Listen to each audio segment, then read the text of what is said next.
अब देखिए, हाल ही में जो विधानसभा के चुनाव हुए वहां पर दक्षिण से बीजेपी के लिए अच्छी खबर नहीं आई।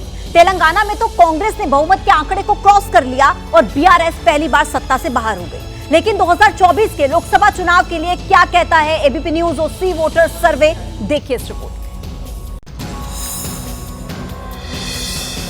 विधानसभा चुनाव में बीआरएस को सत्ता से बाहर फेंकने वाली कांग्रेस के हौसले इस वक्त बुलंदियों पर हैं। कांग्रेस की नजर अब 2024 के लोकसभा सीटों पर है।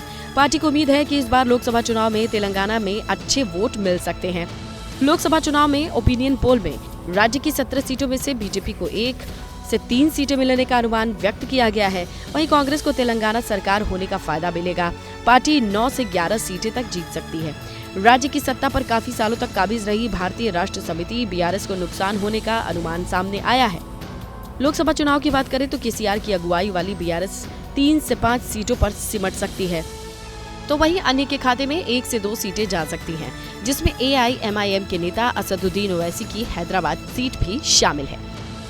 2019 के लोकसभा चुनाव में बीआरएस को 9 सीटों पर जीत मिली थी, जबकि बीजेपी को 4 सीट और कांग्रेस को 3 सीटें हासिल हुई थी। एआईएमआईएम को 1 सीट पर जीत हासिल हुई थी। दिल्ली में बीजेपी के राष्ट्रीय पदाधिकारियों ने 2 दिन तक महामंथन किया। महामंथन इस बात पर किया कि 24 का चुनाव कैसे बड़े अंतर से जीता जाए। इस महामंथन से क्या निकला वो हम आपको इस रिपोर्ट में दिखाते हैं। 2024 में तीसरी बार मोदी सरकार बनाने के लिए बीजेपी की नजर प्रचंड जीत के साथ अपना वोट प्रतिशत बढ़ाने पर है। 24 की तैयारी को लेकर बीजेपी लगातार मंथन कर रही है। पिछले 2 दिनों से दिल्ली में चल रहे बीजेपी के राष्ट्रीय पदाधिकारियों की बैठक शनिवार देर शाम खत्म हुई, तो कई अहम जानकारियां भी निकल करके सामने आई। सूत्रों के मुताबिक बैठक में अमित शाह ने कहा कि जीत इतनी प्रचंड होनी चाहिए कि विपक्ष स्तब्ध रह जाए। वहीं प्रधानमंत्री नरेंद्र मोदी ने कार्यकर्ताओं से अपील की कि 2019 की तुलना में पार्टी बूथ स्तर पर करीब 10% तक वोट प्रतिशत बढ़ाने की दिशा में काम करे।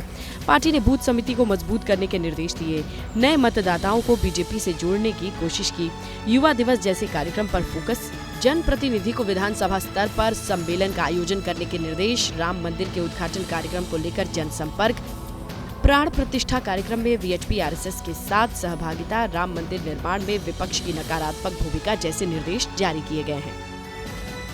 जैसे ही घड़ी का काटा दोपहर 2:30 पे आए, बबीता जी का दिल सास बहू साजिश के लिए मचल जाए।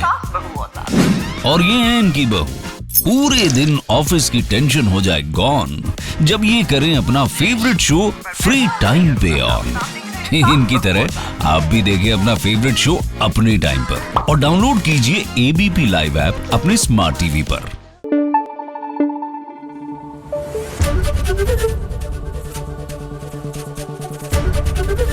एबीपी न्यूज आपको रखे आगे।